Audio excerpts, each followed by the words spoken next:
Sou Thiago Cepas e gostaria de receber vocês na reta final do 8º Congresso Todos Juntos contra o Câncer. Agradecer a você que participou conosco a semana toda e convidar para um dos nossos últimos debates. Para comandar esse debate, eu gostaria de convidar e passar a palavra para uma doutora muito querida. É a doutora Germana Unis, que será a nossa moderadora e mediadora desse debate. Doutora, a palavra é sua. Olá, pessoal. Muito obrigada. Mais uma vez, agradecer pelo convite, pela oportunidade de estar aqui com vocês. Eu sou Germana Unis, sou médica, trabalho com cuidado paliativo. Tive a honra de estar à frente do Serviço de Cuidados Paliativos do INCA durante alguns anos e hoje sou gerente da Unidade Oncohematológica e Clínica Geriátrica da São Vicente, aqui no Rio de Janeiro. Essa é a nossa última leva de painéis do último dia do Congresso Todos Juntos contra o Câncer. E falaremos de um tema super importante, que são os cuidados paliativos do diagnóstico à finitude. Os cuidados paliativos visam oferecer dignidade e diminuição do sofrimento para pacientes que têm doenças ameaçadoras da vida.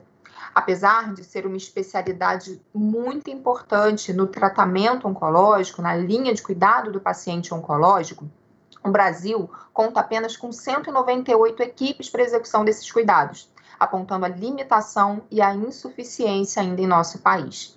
Neste painel, nós vamos tratar justamente sobre as barreiras da implementação da modalidade no Brasil. E vamos contar com grandes nomes. Primeiro, o Dr.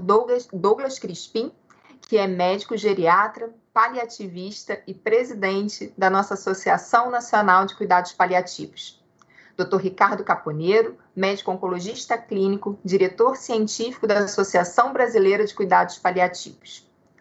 Priscila Machado Beira, que é psicóloga, formada pela PUC Campinas, aprimorando em cuidados paliativos pelo Hospital Sírio-Libanês em São Paulo e autora do livro A Plantinha que Murchou.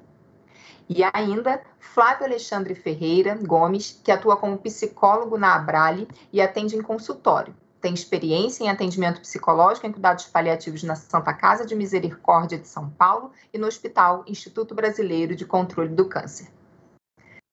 Eu tenho certeza que vocês terão a oportunidade de ouvir excelentes palestras e agora nós vamos começar as apresentações individuais.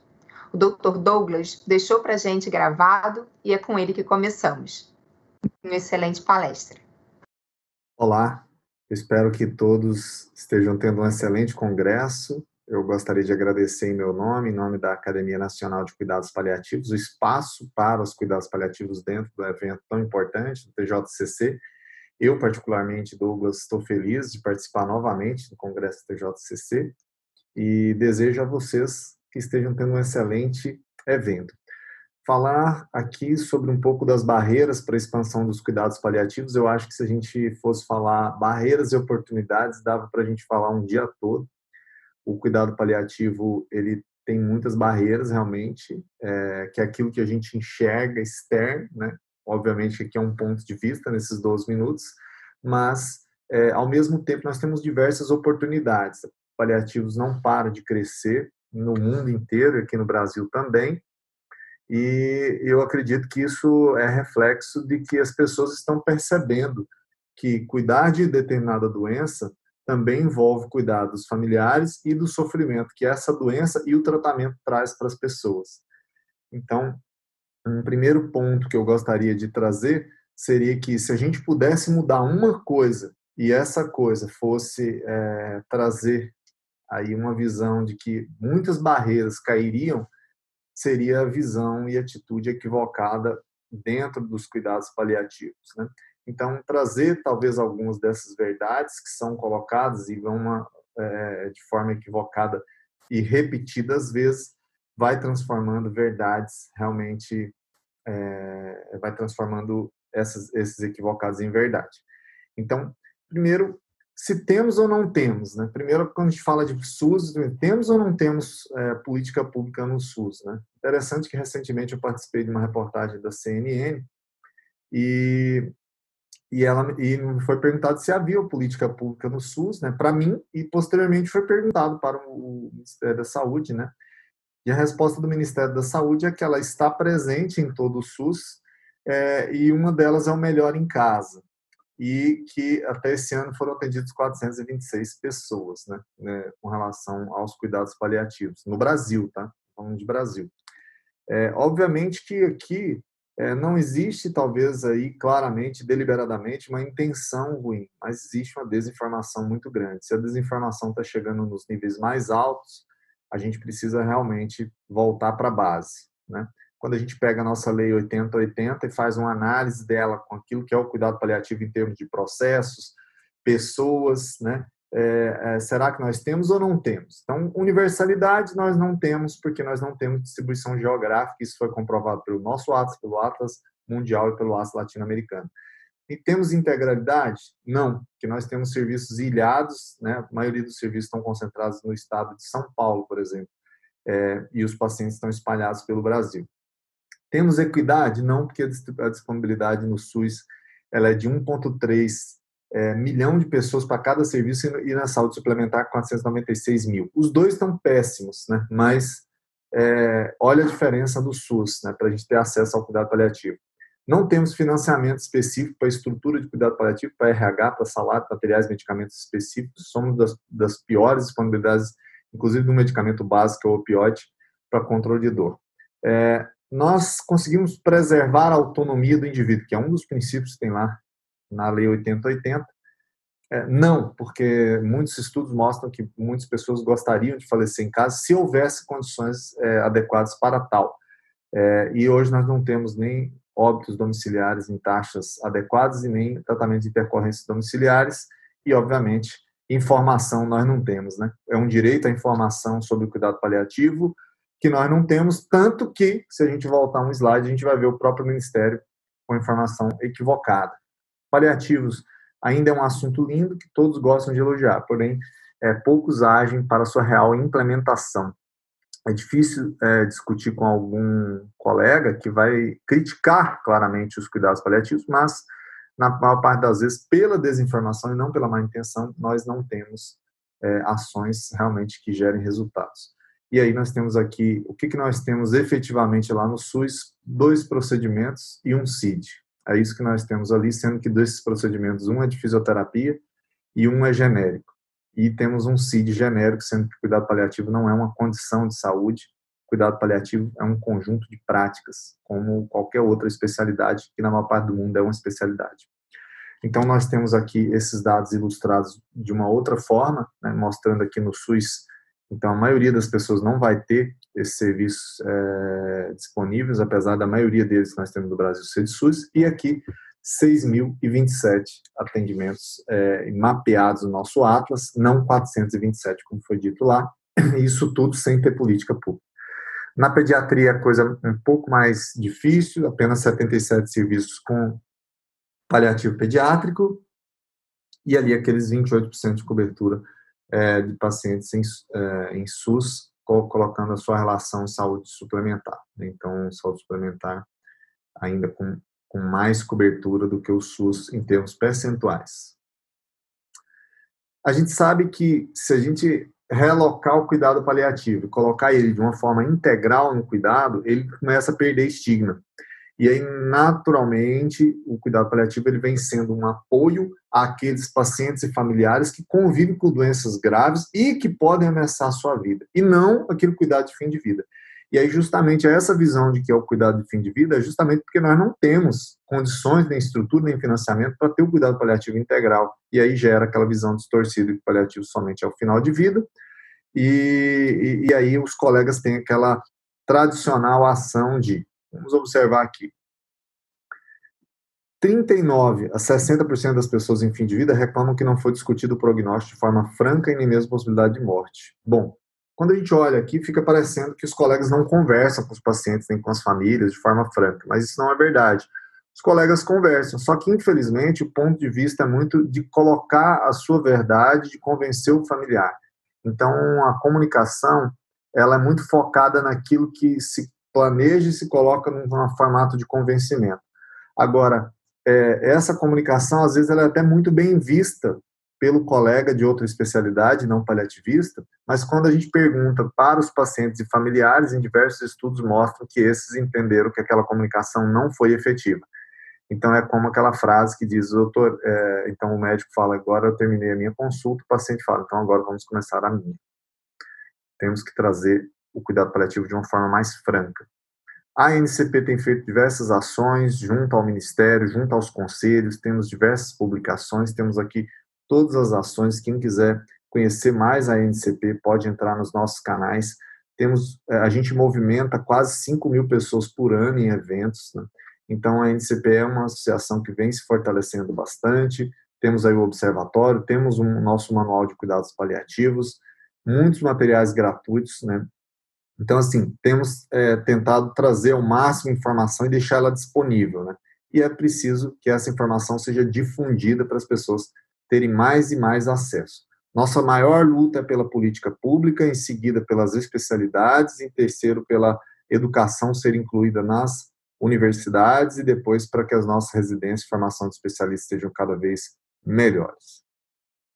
Existe, então, aquela conversa de que vamos, então, trocar o nome dos cuidados paliativos, porque aí, dessa forma, se a gente troca o nome, a gente resolve o problema. Bom, no geral, os problemas são multifatoriais. Quando eles são observados de uma forma muito simples, muito simplificada, a gente sabe que o resultado não vai ser a resolução daquele problema. Então, imagine o seguinte, se o nome não fosse cuidados paliativos, se a gente tivesse hoje qualquer outro nome, pode imaginar um nome na sua cabeça, qualquer outro nome, e trocasse o nome do cuidado paliativo para, sei lá, cuidados da alegria, e a gente continuar sendo chamado só no final da vida, sendo oferecido cuidado paliativo somente de fim de vida, daqui a alguns anos, quando alguém falasse, nós vamos chamar os cuidados da alegria, certamente os colegas falariam, nossa, ainda não é o tempo, e aí a gente vem aquelas frases clássicas, ainda temos que investir, e a família também fica assustada, a mídia fica assustada, e aí a gente tem essa difusão do conceito dicotômico que vem desde lá de 1970, não é de agora, e vem piorando, claro, né? E a gente espera cada vez mais suavizar a palavra cuidado paliativo, mas para a gente suavizar ela, a gente precisa ter cuidado paliativo de verdade, e não de mentira. E aí, a gente ainda está nessa primeira curva aqui da letra A, né, que a gente tem vamos fazer tudo até um determinado momento, muito perto da morte, a gente troca para não vamos fazer mais nada, não vamos entubar, não vamos mandar para UTI, não vamos fazer diálise, e aí se torna o cuidado paliativo do não, e aí vem aquelas soluções maravilhosas de tentar mudar o nome do cuidado paliativo, colocar uma série de apelidos, e eu te dou uma má notícia, o apelido não vai segurar muito tempo se a gente não mudar para as curvas de baixo. Então, ou fazer um cuidado paliativo que progressivamente vai aumentando ao longo da doença, ou a gente fazer, que você vai ver que no paciente no início, o diagnóstico de doença muitas vezes tem um grau de sofrimento mais alto, precisa ter uma carga de cuidado paliativo maior, que depois o oncologista consegue segurar o cuidado paliativo básico, mas quando se aproxima ao fim de vida, precisa dessa demanda, e a inserção do cuidado ao luto, que está enlaranjado aqui, que realmente tem o luto antes da morte e o luto após a morte.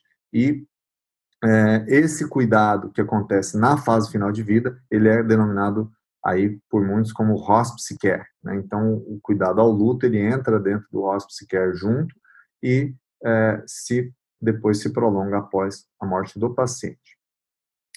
A maioria das equipes ainda não é multiprofissional, a gente tem, ou as equipes não têm equipe multiprofissional, né? Não temos profissional exclusivo, isso é uma minoria das equipes que tem profissional exclusivo, apesar da demanda enorme comprovada, a gente ainda tem muito profissional emprestado e remanejado, que é uma realidade que precisa ser modificada, o profissional precisa ser paliativista, trabalhar na área de cuidados paliativos realmente, e não ser o profissional emprestado de determinado setor do hospital. E por que isso acontece? Porque não existe o financiamento específico, não existe as políticas específicas.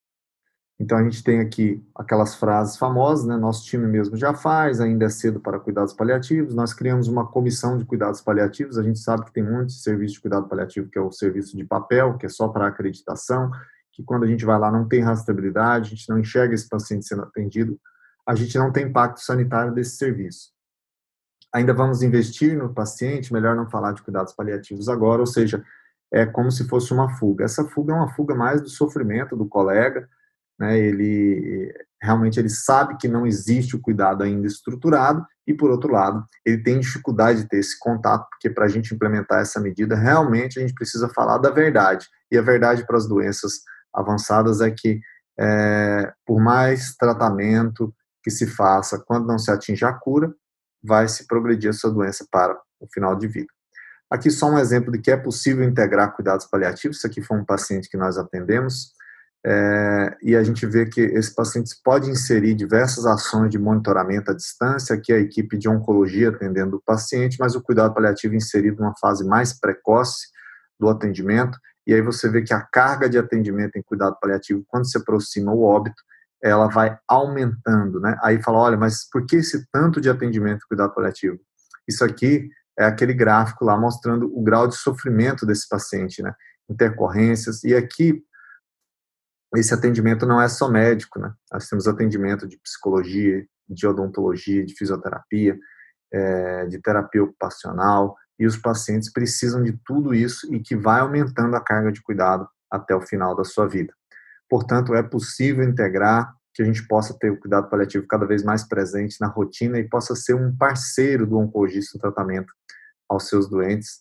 E eu desejo a todos, então, que nós possamos chegar a um oncologista capacitado para competências básicas, prognóstico, comunicação difícil, matriciamento dessa demanda, quando a gente não consegue resolver no nível mais básico, a gente vai para um nível mais especializado, a gente tem para onde encaminhar esses pacientes com centros de referência, que nós possamos conseguir o financiamento de especialidade, principalmente para você que está assistindo, que você possa aprofundar um pouco mais, entender um pouco mais de cuidado paliativo, e certamente, uma vez que você for contaminado por esse vírus, de cuidar melhor das pessoas, de ter mais empatia, isso vai virar também uma chave na sua profissão, seja como oncologista, seja como qualquer outra profissão na área da saúde. É uma redescoberta muito forte daquilo que é cuidado, daquilo para o qual nós nascemos e estamos aqui para fazer.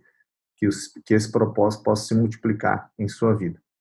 Termino convidando você para o nosso congresso em Curitiba, presencial no ano que vem, e a gente espera dar um abraço presencial nessa cidade tão linda que é Curitiba, um congresso enorme que nós vamos fazer aí em novembro de 2022. Um bom evento a todos e até a próxima. Perfeito, Douglas. Olha, maravilhosa apresentação, elencando realmente os principais pontos, né, que a gente encontra no Brasil, nessas barreiras para a implementação do cuidado paliativo. É sempre um prazer poder te escutar. Eu corroboro também nessa perspectiva, né, de que a gente consiga ter todas essas sementes plantadas, né, do cuidado, que nos levou lá atrás, né, a escolher pelo cuidado ao outro, que a gente consiga se refazer aí dentro do cuidado paliativo. É sem dúvida um caminho muito, muito brilhante, né, assim, e muito, também de muito ganho para nós profissionais que praticamos. Então, ótima apresentação. E agora, pessoal, para a gente dar continuidade, eu vou chamar o Dr. Ricardo Caponeiro. Ricardo, é com você. Obrigado, Germana, pela apresentação. É um prazer estar aqui com vocês para mais essa edição do Congresso Todos Juntos contra o Câncer. E também foi dado o desafio de trabalhar com os cuidados paliativos e a experiência do Hospital Oswaldo Cruz. Tudo começa com uma iniciativa e, obviamente, a diretoria tem que estar comprometida com essa iniciativa. A gente teve essa sorte, o Dr. Riad Yunis, como muitos conhecem, reestruturou o Centro de Oncologia do Hospital Alemão Oswaldo Cruz, onde já existia um time de melhores práticas, como o Douglas falou muito bem, mas que era só de consultoria e só de estudo. Ele tinha não médico, atividade educacional, e a gente chegou para se integrar nesse time para fazer uma prática assistencial. Isso no hospital estava dentro da visão global do hospital. Vocês vão ver aqui, eu não vou detalhar tudo isso com vocês, mas que o centro do atendimento era a vocação para cuidar, envolvendo o paciente e família. Então a gente estava exatamente dentro da visão do modelo assistencial do hospital e integrados, então, no funcionamento do centro de oncologia ao qual a gente estava vinculado, né? Então, a visão do hospital já era o cuidado pleno na harmonia de conhecimento e acolhimento, e a missão do hospital era ser humano para garantir a melhor experiência de saúde para o paciente. Então, obviamente, a gente estava em sintonia com a visão da diretoria institucional, o que é um pré-requisito para que a gente possa montar alguma coisa, né? A partir daí, a gente estruturou nosso serviço em 2016, a gente começou lá em 2016 e montamos o CATSM, Centro Avançado de Terapia de Suporte e Medicina Integrativa. A gente apresentou as nossas ideias do nosso projeto inicial no terceiro JCC, ou seja, a gente já passou por aqui para mostrar o que a gente estava tentando fazer lá, começando a fazer lá. Como é que a gente funcionava? A gente tinha uma equipe de fato multidisciplinar, uma enfermeira exclusiva, não emprestada, uma enfermeira exclusiva, mas a gente compartilhava alguns recursos do hospital, como fisioterapia, a psicologia, que embora fosse mais da gente, mas ela atendia algumas demandas do hospital também, a capelania era do hospital, então, assim, mas a gente tinha uma equipe que se reunia pelo menos uma vez por semana, discutir os casos em conjunto. Em 2018, a gente estava no auge do funcionamento, a gente chegou a ter 170 pacientes, a grande parte deles eram pacientes novos, uma parte era reinternação, a gente tinha a possibilidade de fazer práticas integrativas, embora isso não tenha nenhum financiamento para isso, então o hospital bancava essas práticas, ou a gente colocava embutido algum outro custo, mas a gente conseguiu fazer isso para 1/4 dos pacientes e conseguimos no hospital, apesar de estar vinculado na oncologia clínica, que está aqui na barra da direita em laranja, no círculo da direita em laranja, a gente atingia também a hematologia, pacientes de transplante de medula, neurologia, cardiologia. Isso foi de um trabalho de fazer reunião com cada uma dessas clínicas. A gente fez uma reunião conjunta com a UTI, com a cardiologia, com a neurologia. Então, mais de 1/4 dos pacientes vinha de uma outra área e, por estar, obviamente, vinculado ao serviço de oncologia clínica, a maior parte dos pacientes vinha da oncologia clínica, onde a gente sabe também a demanda por cuidados paliativos é maior. Mas a gente abordava, então, várias áreas do hospital para fazer o atendimento.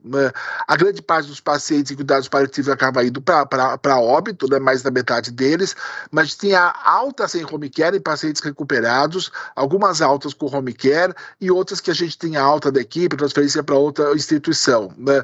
Então, assim, há um desfecho que todo mundo que acha que vai para morrer, aqui a gente tem a prova, como o Douglas falou, de que cuidados paliativos não é só para morrer, a gente fazia cuidados paliativos precoces, esses pacientes eram compensados e uma grande parte deles acabava indo para casa, mesmo sem home care, mesmo sem precisar nenhuma assistência. Óbvio, vocês viram no slide anterior, né, 40% acabavam reinternando, a gente compensava de novo, deixava o paciente ficar o maior tempo possível na sua casa, com a sua família.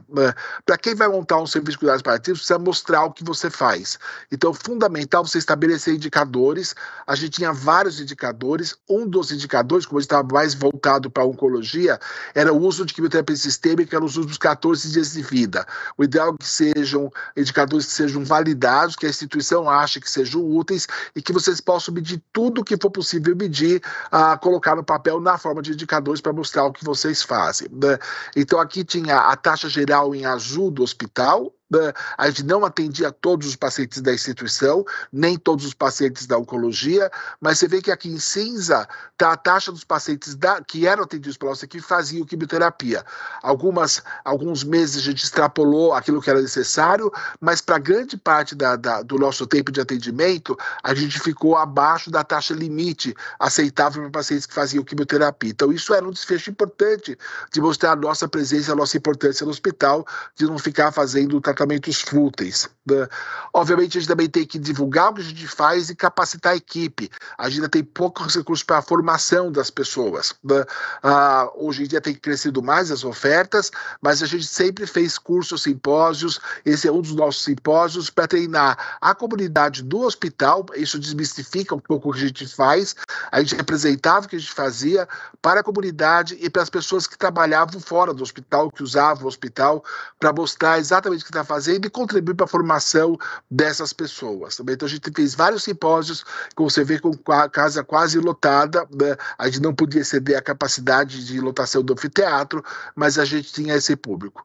Essa foi a parte da nossa equipe. A gente vê aqui o Roger, que é o neurologista, a Ana Cláudia Landes foi dar uma aula com a gente, a Ana Coradazzi, a Marcela, que está segurando o microfone, que era a nossa enfermeira exclusiva dos cuidados paliativos, aqui ajoelhadas, a Joyce, que é a nossa psicóloga, a Natália, que é a nossa psicóloga, a Joyce, que é a nossa capelã, a fisioterapeuta. Então a gente tinha todo um time integrado participando desses eventos e trabalhando de forma conjunta. Também é importante a gente produzir, né? Produção científica também é importante, você tem que mostrar para o público interno o que você faz, mas mostrar também para o público externo o que você está fazendo.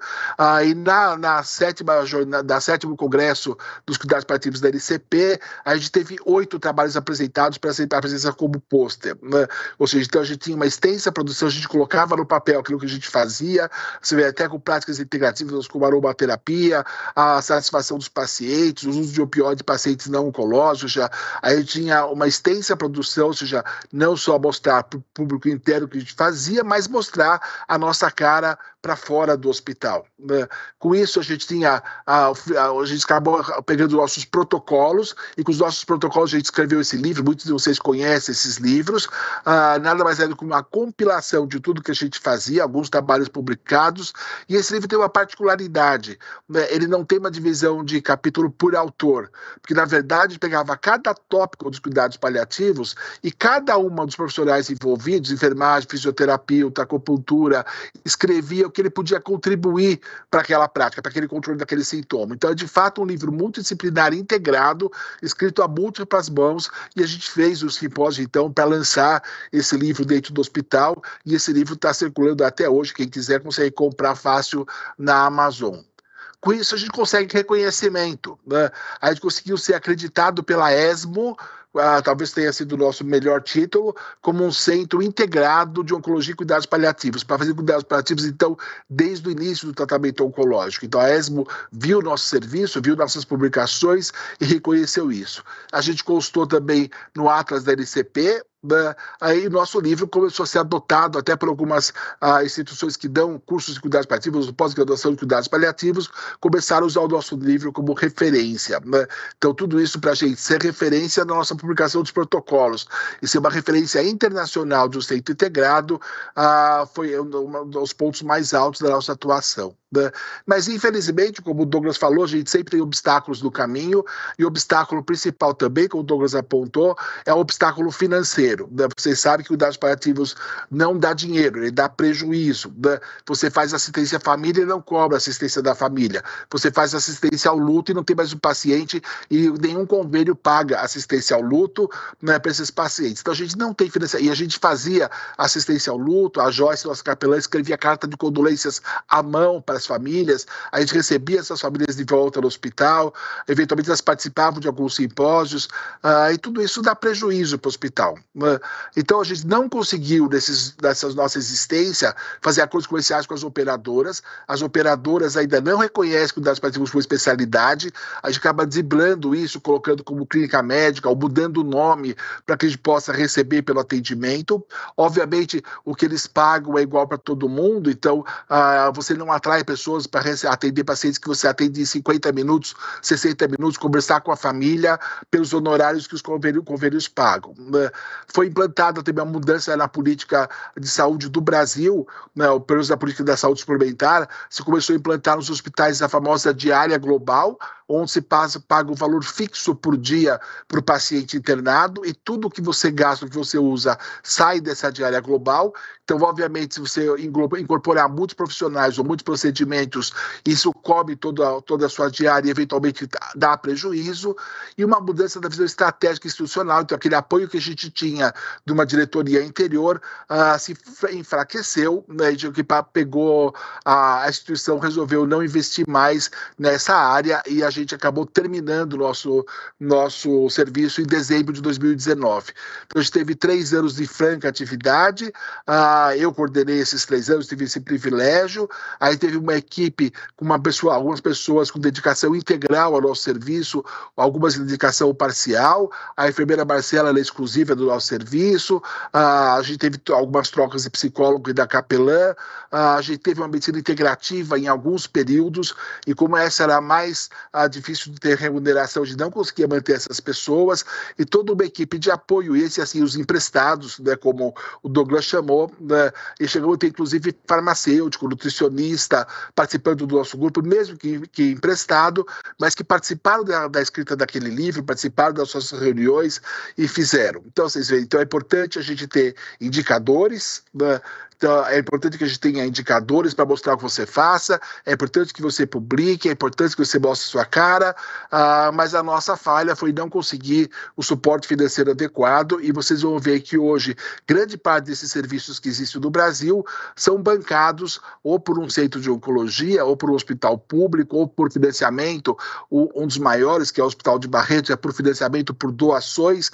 Poucos deles conseguem sobreviver de orçamento próprio. Então, na minha opinião, essa é a principal barreira. Se cuidados paliativos desse lucro, como alguns outros serviços dão, todos os hospitais já teriam implementado esses cuidados. Como é um lucro mais difícil de oferir, esse lucro está em outras áreas e não diretamente relacionado ao nosso serviço, a gente acaba tendo essas dificuldades na prática do dia a dia. A gente está curtindo agora a nossa fase de luto, né, esperando que um dia o cenário mude e a gente possa voltar à nossa prática como a gente conseguiu. Foi muito satisfatória nos anos de 2018 até o final de 2019.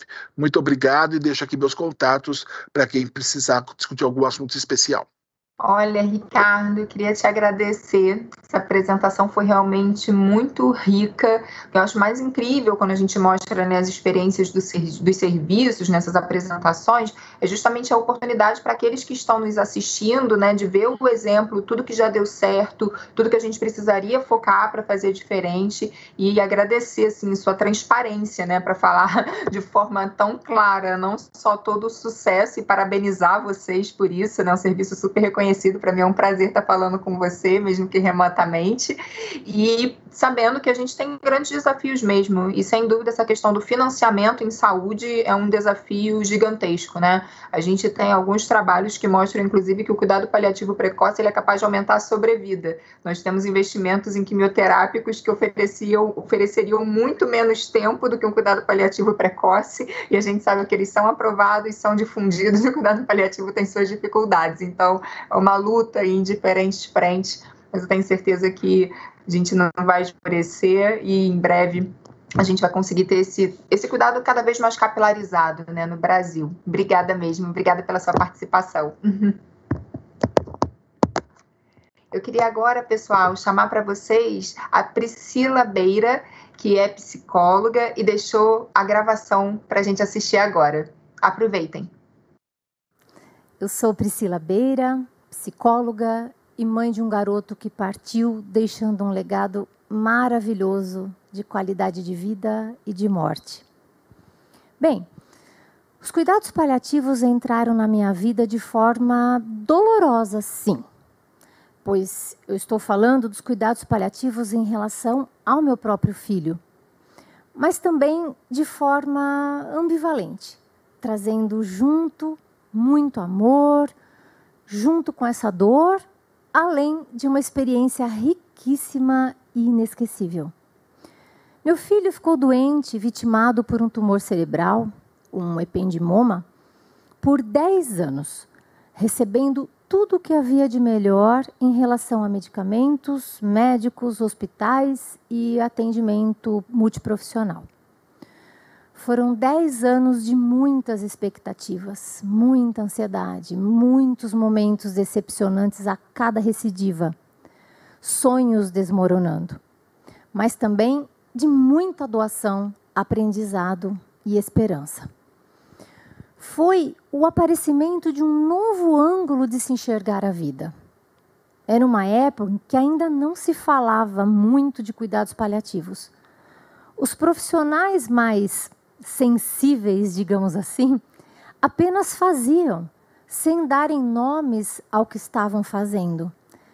E nós tivemos a sorte de termos ao nosso lado profissionais como esses. Quando o processo de fim de vida começou a se intensificar, os cuidados também se intensificaram. E o mais interessante, de maneira ampla. O que eu estou chamando aqui de maneira ampla? Cuidados em relação à sua saúde, claro que não mais objetivando a sua cura, mas sim a qualidade de vida até o momento da sua morte. Cuidados de atenção psicológica aos familiares e ao paciente, objetivando também uma maior aceitação da morte pelos pais e irmãs, minimizando com isso as dificuldades inerentes ao processo de luto e promovendo assim uma boa morte e, consequentemente, um luto saudável para nós que ficamos. A medicina integrativa também entrou em ação neste momento, contribuindo através da meditação, da musicoterapia, enfim, entre outras práticas, para uma menor irritabilidade, redução da ansiedade, promovendo momentos de muita paz e tranquilidade, mesmo estando frente ao enfrentamento da maior das dores, a perda de um filho. Eu pude ver a importância dessa atenção centrada na pessoa de maneira prática, sem ser chamada de cuidados paliativos na época, como eu já disse, mas que fez toda a diferença na vida dele e na nossa também. Percebi que a qualidade de vida é subjetiva, é individual e muda ao longo da vida. Olhar para o outro e entender quais são seus medos e seus valores nesta fase da vida é algo imensurável, de uma importância extrema.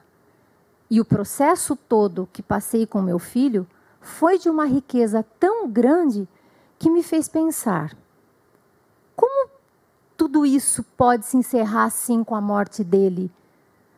Isso tem que ficar como um legado de vida.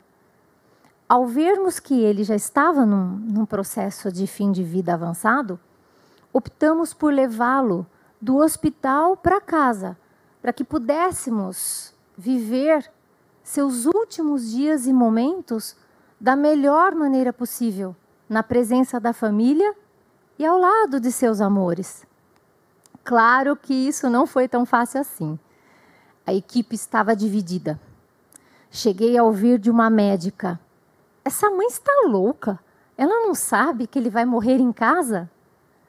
Ela só não sabia que era justamente o que queríamos, poder viver profundamente seus últimos dias com ele no aconchego do nosso lar, na nossa base segura. E dessa forma se deu a sua partida, tranquila, com direito a perdões, despedidas, beijos e abraços que ficaram eternizados em nossas memórias e em nossos corações. Foi a partir daí que, em conversa com um médico que acompanhou toda a sua trajetória, surgiu a ideia de se construir um hóspice pediátrico, objetivando levar apenas o alívio da dor física, psicológica, espiritual e social a outras crianças que viessem a passar por situações semelhantes, por sofrimentos semelhantes. Esses pais que não teriam a mesma oportunidade de levar seus amores para casa, mas que poderiam vivenciar lá a mesma experiência de alívio ao poder oferecer qualidade de vida e morte à sua criança. É assim que eu vejo o hóspice, um lugar de acolhimento integral no momento de maior dor. Foi então, depois de sua partida e a construção do hóspice Francesco Leonardo Beira, que decidi estudar sobre as práticas da medicina integrativa numa pós-graduação do Hospital Albert Einstein. Especializei-me em luto pelo Instituto 4 Estações de Psicologia, psico-oncologia pela Unicamp, e hoje continuo meus estudos no Hospital Sírio-Libanês, em cuidados paliativos. Tem muita gente que me pergunta: mas como que você tem coragem de trabalhar com isso depois do que você passou? Como você consegue? E a minha resposta é muito simples. Muito mais agora. Eu não trabalho com a morte, mas sim com a vida. Como eu já disse, é trabalhando pelo outro, na condição, sim, agora, de profissional, mas com a experiência vivida, que consigo penetrar nas suas dores mais íntimas e proporcionar mais vida na vida que lhes resta. Uma vez li uma frase, mas eu não me recordo o autor. A teoria sem a prática é vazia, assim como a prática sem a teoria, pode se tornar arriscada. Nem todas as famílias são iguais. Todas elas devem ser olhadas e respeitadas em suas angústias, dores, medos e enfrentamentos de forma única. Nesse aspecto, um profissional desta área pode ajudar pacientes e famílias a tomarem consciência do momento e a buscarem a melhor forma de manejar todas as questões inerentes ao difícil processo que estão vivenciando. E quando ouvimos a frase, não há mais o que fazer, é que nós, desta área, entramos em ação e dizemos, sim, agora é que se tem muito a fazer. Muito obrigada e um bom congresso a todos. Nossa, Priscila, que emocionante te ouvir. Assim, acho que a gente ficou com mais raiva desse momento online, né? Que seria tão bom estarmos juntos, podermos justamente dar um abraço, te conhecer pessoalmente. Que história linda, marcante e que legado, que legado. Parabéns, parabéns mesmo. Bom, pessoal, e para terminarmos a nossa mesa, a gente vai chamar agora o Fábio Alexandre Ferreira para palestrar para a gente. O Fábio está direto do estúdio e fala conosco agora. Obrigada, Fábio, pela participação. Obrigado, Germana. Obrigado a todos pela participação, pelo convite. É um prazer estar aqui presente e trazer um pouco da contribuição da psicologia para os cuidados paliativos, não é? Para pensarmos um pouco a respeito de tudo que foi dito, né? Realmente colocar tudo isso em prática não é fácil, porém é necessário, né? Pelo depoimento, inclusive, da Priscila enquanto mãe, enquanto psicóloga e os demais, né? Todos médicos que falaram, etc. Bom, a apresentação em si, a gente pensar, né? Eu pensei nela no modo em que nós vamos falar, sempre pensando nos cuidados paliativos, tanto infantil quanto os cuidados paliativos de adultos, né? De adolescentes, de idosos. Então, ele é sempre uma prática que deve estar integrada ao diagnóstico, né? Ela já deve estar sendo cuidada, né? A psicologia em cuidados paliativos, ela vai afirmar a vida, ela vai promover uma qualidade de vida, ela vai dar suporte a essa família, né? E tratar a pessoa, né? Então não se deixa de tratar também, né? E isso nós vamos percebendo aqui conforme a apresentação. Então, diante das reações da doença, nós temos alguns pilares aqui que eu ressaltei. Existem outros, mas como, por exemplo, as reações físicas, não é, que foi citado e que deve ser tratado, como o processo da própria doença, mutilações que podem ocorrer dependendo do diagnóstico e do avanço dos tratamentos, a dor, efeitos colaterais, assim como as químios, rádios e tratamentos. Nós vamos ter a parte social, né, por isso a importância de uma equipe multiprofissional, inicialmente, na verdade, como um grupo, né, se torna um agrupamento, vai se tornando uma equipe multiprofissional, para tentar chegarmos aí numa equipe interdisciplinar, que seria o ideal. Porém, a gente vê que realmente as dificuldades aí em prosseguir faz com que muitas vezes muitos grupos de cuidados paliativos eles acabam se desfazendo, né? E isso não só em hospitais particulares, mas como no SUS também. Infelizmente é uma realidade no Brasil, né? Porque vai trabalhar realmente a questão social do isolamento. Muitos pacientes acabam sendo isolados. Quando recebe-se o diagnóstico de câncer, né, existe muita gente que procura, que quer saber, mas que, como um paciente que eu atendo recentemente, que está em processo de tratamento, as pessoas olham para ele como se ele tivesse já uma cruz na testa, né? E ele fala, não me olhem desse jeito, não me tratem desse jeito, né? Eu estou lutando pela vida, né? Então, o estigma que essas pessoas carregam, a mudança de papéis, então realmente a questão financeira é uma questão que vai alterar muito, então se era o homem, se era a mulher, quem era o provedor ali da família, então os papéis mudam, né? Alguns pacientes são homens, então as mulheres que não trabalhavam, passaram a trabalhar ou achar alguma outra forma de renda, ainda mais nesse período de pandemia que estamos. A perda, né, de controle, né, uma falsa ideia de controle que nós temos, e da própria autonomia, né? Nós temos uma dificuldade de autonomia, porque a própria quimioterapia, o próprio adoecimento vai trazer dificuldades para essa autonomia, assim como a pandemia trouxe. Então, os pacientes oncológicos, como outros pacientes, sentiram muito a questão da pandemia, né? A retomada ao trabalho e etc., né? Muitas vezes sendo prorrogada porque o paciente não está seguro para esta volta. A questão psíquica, né? Pensando na questão tanto psicológica quanto psiquiátrica, muito importante, a presença constante, todos os estudos já mostram isso, e isso é comprovado, ansiedade, depressão, o medo, a raiva, a revolta, a insegurança, as perdas que se tem durante o próprio tratamento, independente do desfecho, o desespero, as mudanças de humor e a própria esperança que oscila. E a questão espiritual, né? Que é o significado da vida que tem para cada um, para aqueles independente de acreditar ou não, o legado que vai se deixar, que foi dito aqui, né, por outros palestrantes, e o que vem depois da morte, então as suas crenças, que tanto interferem.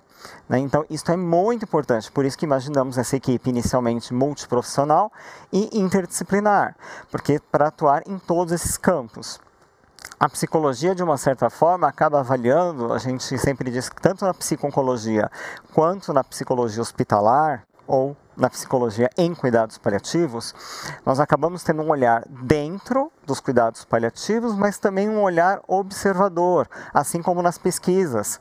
Por quê? Porque nós temos que observar também o movimento que está havendo daquela equipe diante dos cuidados prestados, né? Porque nós somos humanos e nós nos envolvemos. Tem como, né? A questão profissional sempre acaba havendo alguma transferência e contra-transferência em relação a esses cuidados. Por isso, a integração dos cuidados paliativos, né, os cuidados curativos, ela visa, de fato, prevenir e aliviar o sofrimento humano, né, como a principal causa. Né? Então, o objetivo é favorecer uma melhor qualidade possível de vida em todos os estágios da doença. Por isso que os cuidados paliativos deveriam estar desde o início do diagnóstico. Esse que é o sentido, né? E criar condições que possibilitem auxiliar pacientes e familiares em decisões, promovendo oportunidades de crescimento e evolução pessoal para todos.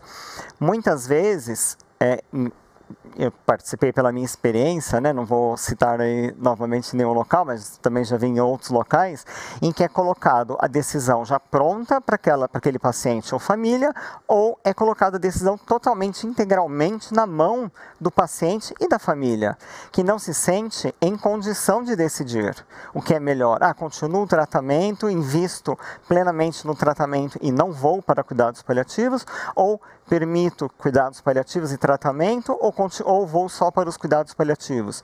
Então, com decisões que diferem, né, que causam estranhamento, inclusive na própria definição do que são os cuidados paliativos, do que é os cuidados paliativos. E aqui nós temos cuidados paliativos como a própria afirmação da vida, né? Então, considerando que a morte é um processo natural, em algum momento vai ocorrer, não quer dizer que vai ser agora, né? Então, como foi dito, né, no caso do Hospital do Oswaldo Cruz, alemão, muitos pacientes, eles recuperavam, eles tinham, esqueci a palavra, fugiu, eles conseguiam melhorar o quadro clínico desse paciente, e esse paciente podia voltar para casa, para o convívio familiar. E isso trazia um grande fortalecimento até para esse paciente, para que ele pudesse continuar vivo e bem, com qualidade de vida. E aqui a morte, ela pertence à vida como pertence o nascimento.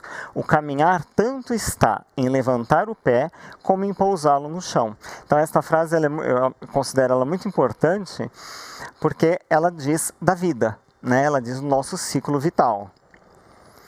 E aqui nós temos aqui o acompanhamento psicológico, ele não pode ser diferente, né? O psicólogo, ele emprestado ou não, infelizmente, não é uma realidade, isso é verdade. É difícil você ter um psicólogo exclusivo. Na Santa Casa, para o hóspice infantil, eu não sei hoje, mas havia uma psicóloga que era exclusiva do hóspice infantil, então ela conseguia dar uma atenção integral, o tempo todo ela estava lá. E os atendimentos podendo ser em diversos lugares, né? Tanto no hóspice, na enfermaria, em consultórios e também, como nos programas mostrou, melhor em casa e etc. Poder ter as interconsultas com as famílias, etc. Independente aí dessa cobrança. A psicologia entende a importância desse cuidado, por todos os motivos que foram ditos e as repercussões.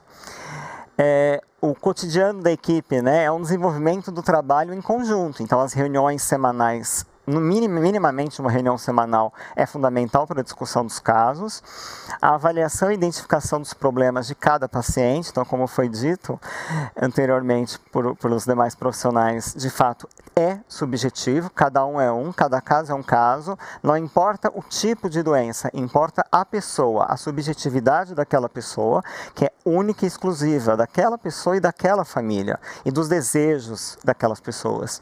E a comunicação, né? A comunicação assertiva, a comunicação não violenta, o que gera uma confiança no paciente, na família, nos cuidados que serão prestados e uma adesão mais segura, não é? Para que isso possa gerar o nosso objetivo dos cuidados paliativos, que é a qualidade de vida, né? E é gerar uma confiança nesse caminho, nesse processo. A equipe ideal para desenvolver o atendimento de excelência, ela trabalha junto com o paciente e a família, tá? Só para ficar aqui reforçado que tem que ser junto, as decisões têm que ser em conjunto, né? A maioria não está acostumada ainda com esse trabalho integral em que todos vão tomar a decisão juntos, né? Não, eu sou o dono do saber, não, né? Todos somos os donos do saber, nós temos que entender que a realidade de cada paciente, cada família é uma, e eu preciso compreender a realidade deles para que juntos possamos tomar uma decisão. E, né, como foi dito, a compreensão do estigma, né, que cuidados paliativos, e sim, é diferente de cuidados em fim de vida. Por quê? A grande realidade é que os cuidados paliativos aparecem no final de vida, infelizmente, né? Então, o paciente, quando ele já está para falecer, os cuidados paliativos, não, ele vai para cuidados paliativos. Então, novamente, não entubar, não reanimar e etc. E aí passa-se a usar morfina e etc. para poder conter o sofrimento e a dor do paciente, outros opioides, e para que esse paciente possa ter uma morte sem dor, né? E aí, cenas que eu presenciei, infelizmente, né, por conta disso, que infelizmente, apesar dos cuidados de fim de vida ser apenas um fragmento, né, que é o final da questão dos cuidados paliativos, eu presenciando cenas de famílias socando a parede, se deparar de repente com o paciente estava em óbito, e o sofrimento imenso daquela família que não estava preparada para aquele momento. Tá? Devido ao fato dos cuidados paliativos não ter sido colocado desde o princípio em todo o processo de tratamento, desde o diagnóstico. E sim, aqui a gente pensando na evolução dos cuidados paliativos, né, o tratamento curativo, desde o momento que se inicia a doença, né, a gente já percebe que os cuidados paliativos ele vai encaminhando junto, ele tem que estar junto. E aí sim, pensando ali como vai ser aquele final, pensando na questão de como vai ser aquela morte, na questão de como vai ser aquele luto para aquela família, que isso é muito importante. Né, porque existe sim um luto antecipatório, mas muito importante para que a família possa se despedir, para que o paciente possa se despedir. Né? Eu me lembro de uma cena de uma senhora de uma igreja, vou falar até a Igreja Batista, e ela tinha 8 filhas, e ela queria as 8 filhas junto com ela, né, no momento em que ela partisse.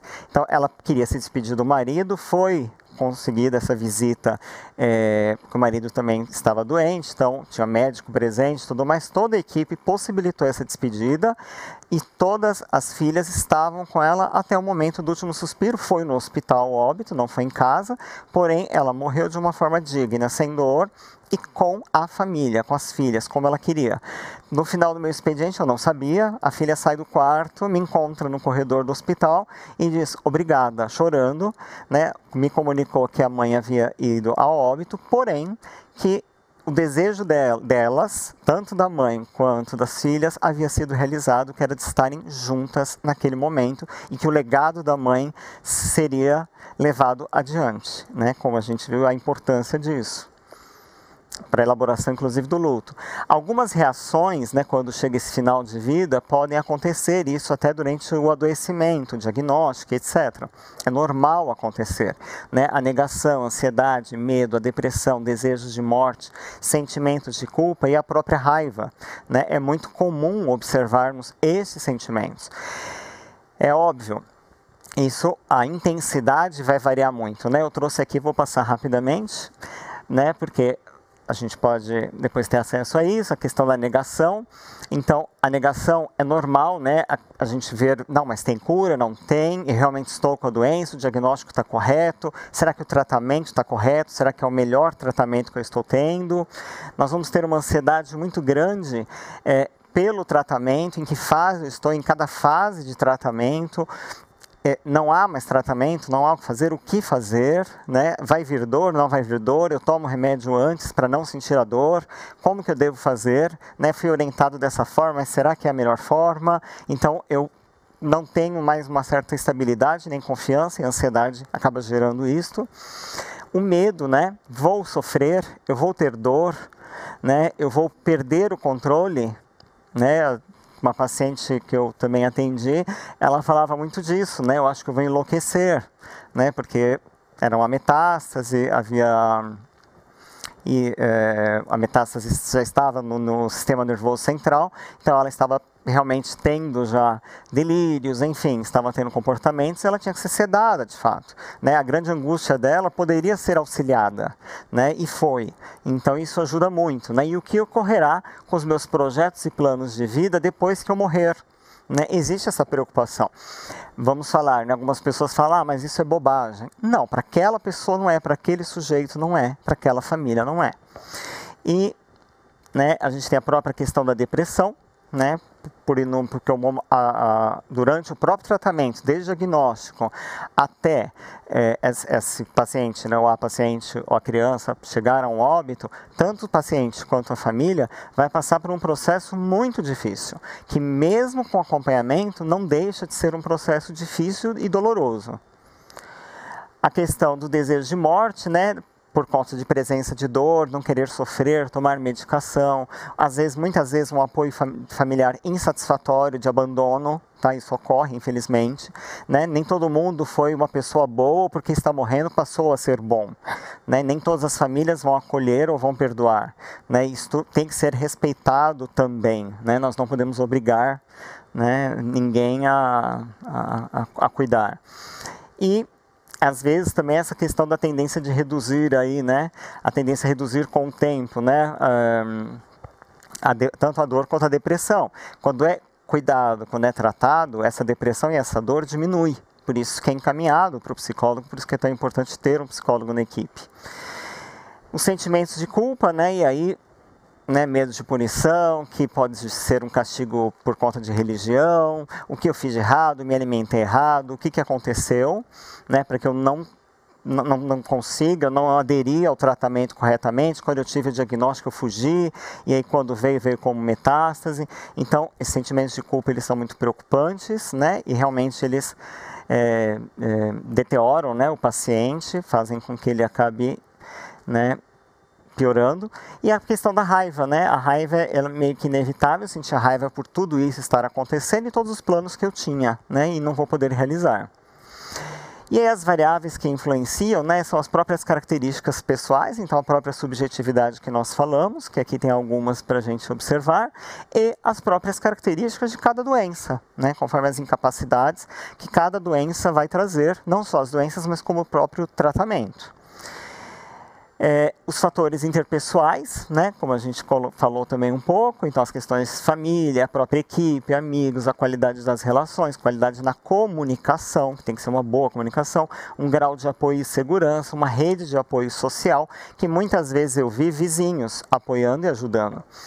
Fatores socioeconômicos, claro que o recurso financeiro a gente sabe que faz uma grande diferença, né? Não é decisivo, né? Porque nós vimos, como no caso do Paulo Gustavo, que mesmo com toda a questão financeira, ele foi a óbito, mesmo tendo um pulmão artificial, ele acabou indo a óbito, né? Isso não o salvou. E o acesso a tratamento médico, né, o trabalho e situação ocupacional e o nível de educação para entendimentos, para compreensão e etc. Queria agradecer a todos. Aqui era eu no hospital trabalhando, né, antes da Abrale, hoje eu estou somente na Abrale, no consultório, pensando essa questão dos cuidados paliativos, né, que é muito importante, que são várias vidas, né, a grande simbologia em muitos hóspices e muitas homenagens que são feitas os balões, né, que são balões brancos que são soltos, né, que são as vidas que se vão, mas que se deixaram aqui suas histórias, seus legados e é isso. Muito obrigado a todos. Obrigado. Foi realmente bem engrandecedora, vários temas, né, abordados, essenciais aí para a boa condução do cuidado paliativo. Queria destacar realmente essa possibilidade, né, de trabalhar em equipe, que eu tenho certeza que é um dos maiores ganhos, né, para quem faz cuidado paliativo, é justamente a gente conseguir, né, enxergar os profissionais de saúde como uma equipe necessária de trabalho integrado para o melhor cuidado aos pacientes. Bom, pessoal, para vocês que estão nos assistindo, vocês podem fazer suas perguntas diretamente pelo chat da plataforma. Ao final, nossos palestrantes vão respondê-las. Comentem também nas redes sociais sobre o evento, usem a hashtag Movimento TJCC e acompanhem sua postagem nesse debate. E agora, nós vamos começar o debate. Espero que estejam todos ainda bem animados, hein? É o final do congresso, mas vamos ainda aproveitar o debate com esses maravilhosos palestrantes. Até lá! Vocês na tela? Pode começar.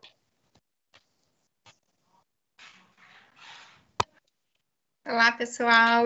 Tudo bem? Oi, Germana, tudo bom? Muito bom. Oi, tudo bem? Saudade de encontrar as pessoas pessoalmente, mas é um prazer estar aqui com vocês. Bom, a gente tem alguns minutinhos aí para debate. A gente recebeu algumas perguntas, eu vou direcionar também algumas de minhas perguntas, assim, porque eu estou pensando. Eu queria começar pelo Douglas. A gente teve uma semana bastante agitada, né? Douglas sabia que não ia escapar dessa, né, Douglas? O próprio conceito do cuidado paliativo. Pois é, né? A gente não pode perder essa oportunidade, né? Na verdade, Ricardo. E aí eu fiquei pensando, né? A gente está aqui falando sobre as barreiras para o cuidado paliativo e como a questão do conceito ainda é uma barreira gigantesca, né? A gente vive, obviamente, num país continental, mas a gente vê locais, né, onde o saber, né, não era para ser um limitante da chegada desse conceito, a possibilidade de alcançar conhecimento não era para ser um limitante e mesmo assim ainda o é. Então, queria, Douglas, dar a oportunidade até de falar em nome da academia e a luta dos paliativistas. Queria dizer aos paliativistas que o próprio Caponeiro já sabe disso, e você, Germana, também, com a grande trajetória aí, sabe disso, que cuidado paliativo, ele é o conflito, essas situações, é o dia a dia, né? Então, a gente tenta levar com mais serenidade essas questões. A gente já viveu também no início do ano aquela questão das videochamadas, agora vive essa questão aí. O recado que eu deixaria para os paliativistas, né, claro que a gente fica com a profunda tristeza e também desperta, né, como somos muito empáticos, um sentimento de raiva também, às vezes, mas que nós possamos não retribuir com violência, né? E a violência da linguagem, ela também é uma forma de violência, né? Então, a violência, ela tem que ficar na origem, nos lugares onde ela se originou, ela mesma gerar a sua própria implosão. Mas a NCP não vai ficar parada, nós não vamos desistir, né? A gente fez ali, agora, o comentário que eu deixo assim e o Ricardo sabe disso, quando um senador da República fala, né, essa fala chega em muito mais pessoas do que a nossa fala. Nós estamos aqui, tem um grupo limitado, nós estamos aqui pregando para os catequizados, né? E aí, quando se fala daquela magnitude, por mais força que a gente coloque, a gente não consegue ter amplitude. Então, nós já tentamos, de todas as formas, transformar esse limão numa limonada agora. Vamos fazer um dia mundial. Vamos tentar tornar esse Dia Mundial inesquecível, com muitas campanhas, com muito vídeo, com muita hashtag, e com muito amor, né? Então, eu acho que a forma que a gente tentou acessar o Senado várias vezes para tentar até o diálogo, né? Sem briga, sem nada, mas portas, por enquanto, estão fechadas, né? Vamos continuar na luta. Perfeito. Aliás, ele não sabe nem Parabéns, falar paliativista, né? Ele fala paliatitista. Paliatista. Paliatista. Além da raiva, daquela vergonha alheia, né? Eu senti um pouco disso também. Vergonha alheia. Falou tudo. É isso aí. Não, você vê o quanto bom. falta Assim, a educação e a mudança de cultura, né, no Brasil, né? Acho que isso é muito importante. É isso mesmo. Sim, e aí a gente até casa nessa próxima pergunta, Ricardo, que eu queria até direcionar um pouquinho para você. A Andréia, participando aqui do chat, ela perguntou para a gente o seguinte, que ela percebe que os médicos, e eu me tomo a liberdade até de estender também para alguns outros profissionais da saúde, a gente sabe que isso não se restringe só aos médicos, tem muita dificuldade de enfrentar a morte. E se tem alguma questão, né, alguma forma da gente trazer já para o meio acadêmico essa formação em cuidado paliativo. Sem dúvida nenhuma, seria uma excelente estratégia de romper barreiras, né, para que o cuidado paliativo tenha maior expansão. Você fala para a gente um pouquinho sobre isso? Isso tem acontecido, o Douglas sabe, a gente tem ampliado o papel da formação, o papel dos congressos. Eu vou fazer agora um curso pré-congresso junto com o congresso da SBOC, então isso tem aumentado. Tem algumas áreas que são especialistas nisso, assim, a geriatria é uma área que lida muito bem com isso, né? A maioria dos pacientes deles morrem, né? Exclusive pacientes de 104, 102 anos de idade, então a geriatria lida muito bem com a morte. Várias vezes eu dei aula do Hospital Servidor Público Estadual sobre morte, não era nem cuidados paliativos, sobre morte. A oncologia convive com morte no seu dia a dia, né? A gente ainda tem uma perda grande, os pacientes diagnosticados em fase avançada. Então, de um jeito ou de outro, a gente até escreveu um livro, eu e a Ana Coradazzi, que chama Pancadas na Cabeça. De um jeito ou de outro, por bem ou com pancadas na cabeça, o médico vai aprender a lidar com a morte ou vai se esconder na radiologia, né, na anatomia patológica, onde ele não vai ter que conviver com o sofrimento alheio, né? Assim, pode ser um ótimo, a gente precisa de bons radiologistas, a gente precisa de bons patologistas, dermatologistas que raramente vão lidar com isso. E pode ir no hospital uma patologista essa semana que está com um paciente da UTI. Nossa, dermatologista na UTI, né? Que acne grave essa, né?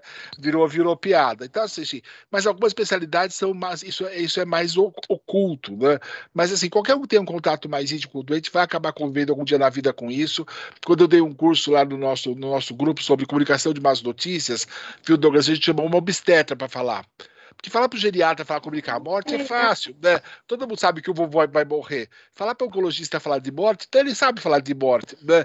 Mas falar para o obstetra, que tem toda uma expectativa de que o neném vai ser lindo, bonito, saudável, a família vai para o hospital com chocolatinho e lembrancinha, né? E segundo o obstetra, 1 em cada 2 mil partos, 1 em cada 2 mil partos dá errado. Ou a mãe ou o bebê morre, né? E um bom obstetra vai fazer mais de 2 mil partos da sua vida. E ela foi uma aula muito interessante, falou que a primeira pessoa que morreu, ela foi pro banheiro, se trancou meia hora chorando até saber como é que ela ia falar com a família. Porque, assim, quando você tem um paciente com câncer de pulmão avançado e o paciente morre, a família, a gente até esperava, tem até alguns conflitos psicológicos, viu, Fábio, que a família começa a ver o sofrimento e começa a querer antecipar a morte, né, começa a achar que a morte é uma coisa desejável para aliviar o sofrimento e isso cria mais conflito da família, mas isso não existe na obstetrícia, né? Então, quando acontece alguma coisa, vai tudo dar errado. Em qualquer área da medicina vai lidar com isso, exceto, como eu falei, a radiologia e a anatomia patológica. Na radiologia, eles não sabem nem se a tomografia está viva ou não, porque a tomografia não está respirando, né? Então, o paciente pode estar morrido quando eles derem o laudo. Então, assim, qualquer um que não fuja desse contato, que tenha o contato direto com o paciente, mais cedo ou mais tarde vai ter que lidar com isso. Quem lida mais frequentemente acaba ficando calejado na prática, nem que seja com as pancadas na cabeça, né? E agora a gente tem melhorado isso. Eu lembro da minha época de faculdade, já faz algum tempo, era de praxe que 1 ou 2 alunos por turma se suicidava durante o curso. Não aguentava as tensões e se suicidava. Hoje, quase todas as faculdades têm apoio psicológico ao aluno, que na minha época isso não existia, né? Hoje quase todas as faculdades têm. Então, mesmo que não tenha um curso de como lidar com a morte, e se a gente tiver isso, vai ser uma carga horária muito pequena, muito pouco para ensinar comunicação, como o Douglas disse muito bem, né? A gente vai ter contato com médicos mais novos, perdendo contato com os médicos mais velhos, que têm mais experiência, então a formação fica mais difícil, mas dá para ir atrás, dá para procurar essa informação formação e tem melhorado o cenário, nisso tem melhorado. A gente está formando médicos um pouquinho mais capacitados para entender o outro, já ouviram falar de cuidados paliativos e conseguem falar de morte. Tem uma questão que eu acho também que é bem interessante nesse sentido, são as ligas acadêmicas, né? Eu tenho sido convidada para falar, assim, algumas ligas aqui no Rio, das universidades federais, estaduais. Então, acho que são ótimas iniciativas, né? Então, quem pergunta, né, faz parte ainda do meio acadêmico. E o querido falecido professor Marco Túlio Figueiredo dizia que esse é o ideal, né? É você falar enquanto aluno da informação. Ele falou, depois que passou o 4 anos, já está estragado pela tecnologia. Ele já acha que cura tudo. Né? R1 cura tudo, né? Mas, assim, antes do internato, a gente não cura nada. Então, assim, a gente planta a semente, né? Então, falar nessas ligas é o que a gente faz de mais importante. Como falar para leigos também. Né? Tem um grande impacto. Sim, que é maravilhoso. Muito bom. E aí a gente tem uma pergunta aqui para o Fábio. Fábio, a Jennifer, oi Jennifer, que está participando aqui com a gente, e ela pergunta qual foi seu sentimento quando você encontrou a filha da paciente e percebeu a importância do seu trabalho naquele momento. Como é que você sentiu isso? Eu acho que é uma fala importante, né? Como é que essa questão de nós paliativistas, quando conseguimos encontrar a família após o momento do óbito, e aí?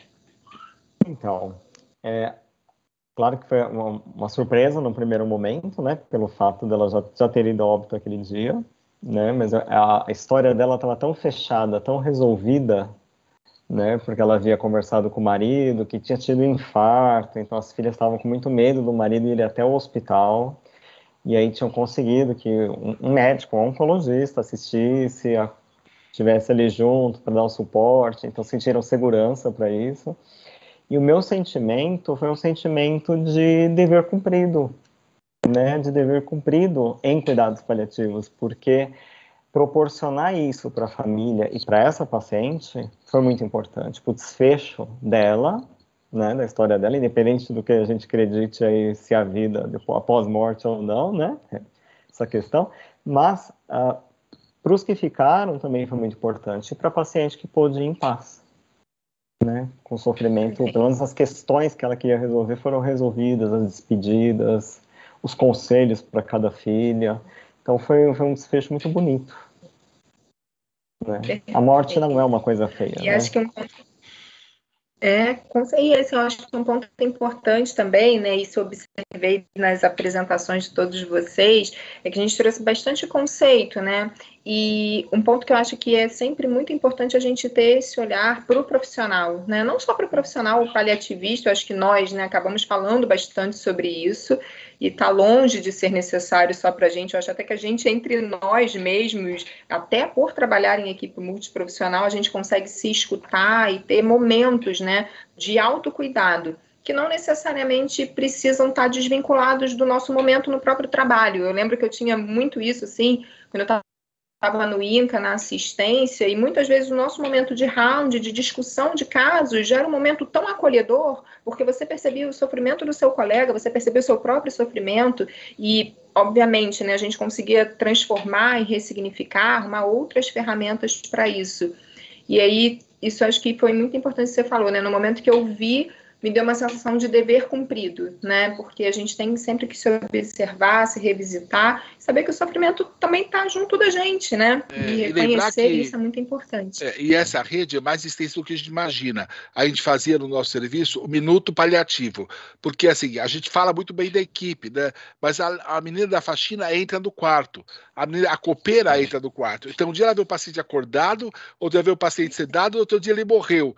Ela fala, nossa, eles veem todo mundo aqui para eles matarem eles, né? Então, assim, isso faz com que a gente tenha uma má educação e cuidados paliativos. Então, a gente tinha o cuidado de, pelo menos, gastar um minuto com cada uma delas para explicar o que é que estava acontecendo, por que é que era daquele jeito, porque as pessoas não são surdas nem mudas, né? Elas ouvem e comentam isso, né? Então, assim, o cuidado de cuidar de todo mundo que está envolvido no processo, mesmo que seja à distância, como a faxineira e a copeira. Eu queria trazer também que esse cuidado precisa ser planejado, né?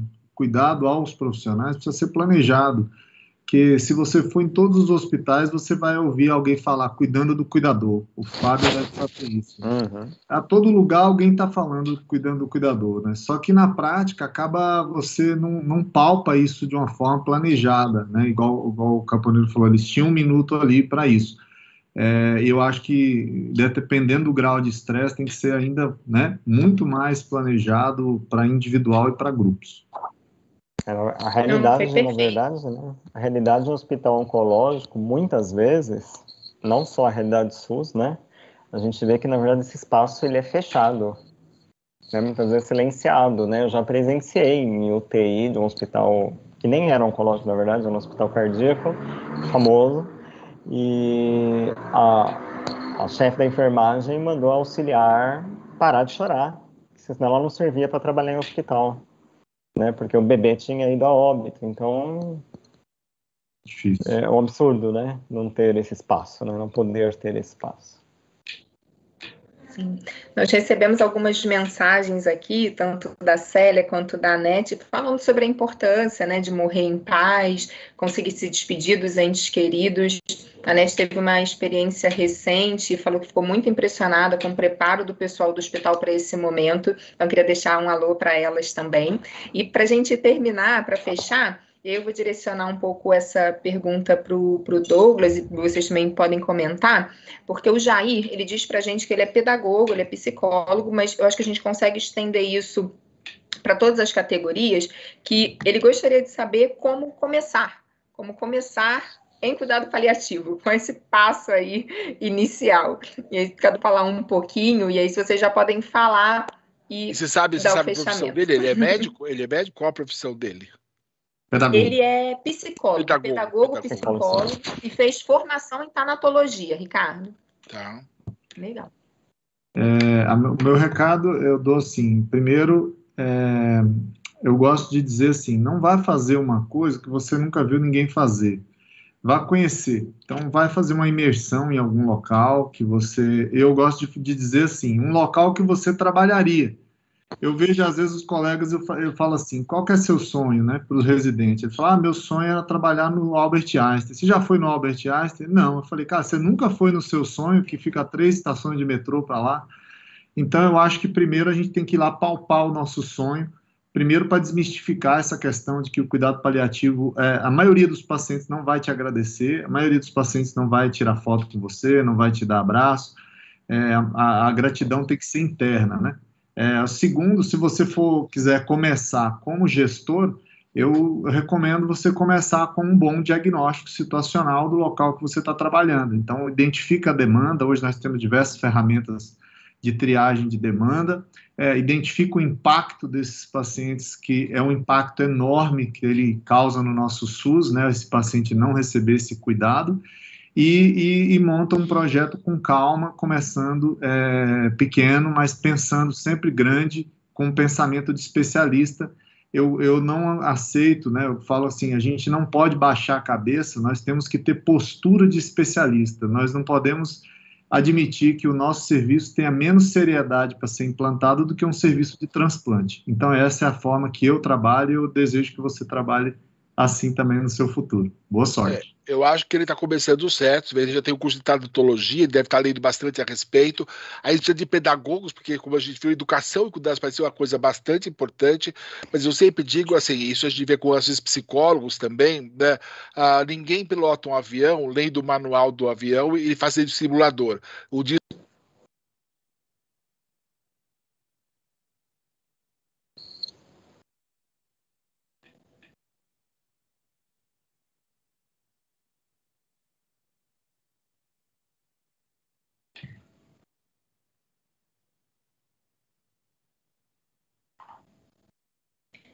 Ricardo, acho que o seu está silenciado. Silenciou, mutou. Então, a gente espera que ele vá prescrever ou que ele vai fazer uma terapia em cuidados paliativos, né? Mas, assim, a gente precisa de pedagogos para fazer essa formação em cuidados paliativos. Acho que ele está no caminho certo, acho que é por aí mesmo.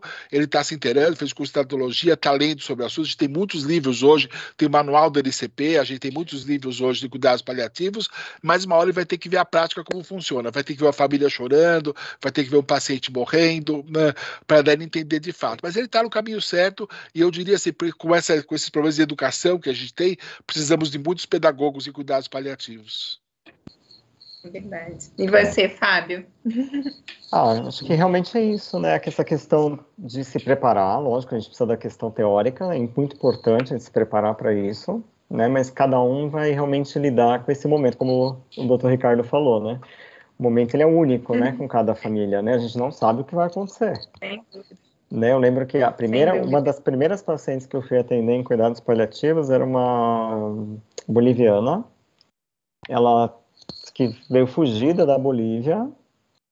Ela chegou e ela veio aqui, acabou sendo escrava da costura. E ela falou que não tinha nada de bom. Ela não tinha nada de bom. Quando ela foi solta, na verdade, é porque ela estava com câncer já metastático. Não conseguia mais trabalhar. Então ela me trouxe isso na internação, né, paciente SUS. E aí ela falou, não tem nada de bom para te falar, não tem nada de bom. E na verdade ela nem foi solta, ela foi abandonada. Abandonada, exatamente. Então assim, para ela falou, não, a morte para mim vai ser um alívio, eu não vejo a hora desse momento chegar, né? Então essa frase foi impacto, né, bate no peito, né, um chute no peito, né, a gente costuma dizer. Mas a gente poder entender realmente que para ela, né, tinha esse significado e os significados que tem, né, e a gente saber que não tem por mais que a gente estude, nunca vai ter uma forma, né, quando a gente lida com o ser humano, nunca tem uma forma, né, então é poder ir de coração aberto, eu acho que isso sempre me ajudou muito e continua ajudando. E agradeço muito. Obrigado. Bom, a gente ainda tinha aqui a fala do Leonardo, né, dizendo que ele é psicólogo, atua no Hospital do Câncer, que é realmente transformador, que ele se sente realizado, e como podemos auxiliar e transformar esse cuidado, transmitir mais desse conhecimento, acho que é um resumo de tudo que a gente falou aqui, né, Leonardo? Através da capacitação, né, conseguindo expandir cada vez mais o cuidado paliativo. Lembrando, né, o Douglas coloca muito bem isso na apresentação dele, que a gente ainda tem poucos serviços que são muito concentrados, né, principalmente aqui na região sudeste, que é onde nós estamos. Então, a gente precisa realmente capilarizar. E Gerciane, que é só gratidão pela oportunidade de prestigiar tantos profissionais competentes e receber tantas informações valiosas, que estão todos de parabéns. No meu caso, eu compartilho dessa gratidão, porque eu estou muito feliz de estar aqui com vocês hoje. Mais uma vez, agradecer a TJCC a oportunidade de estar moderando essa mesa. A gente teve uma experiência aqui no Rio que foi ótima, e essa realmente foi muito engrandecedora para mim. Agradecer ao Douglas, Ricardo, Fábio. Foi um prazer dividir essa mesa com vocês. E pena que a Patrícia não pôde estar com a gente, né? Porque a fala dela ali foi super emocionante.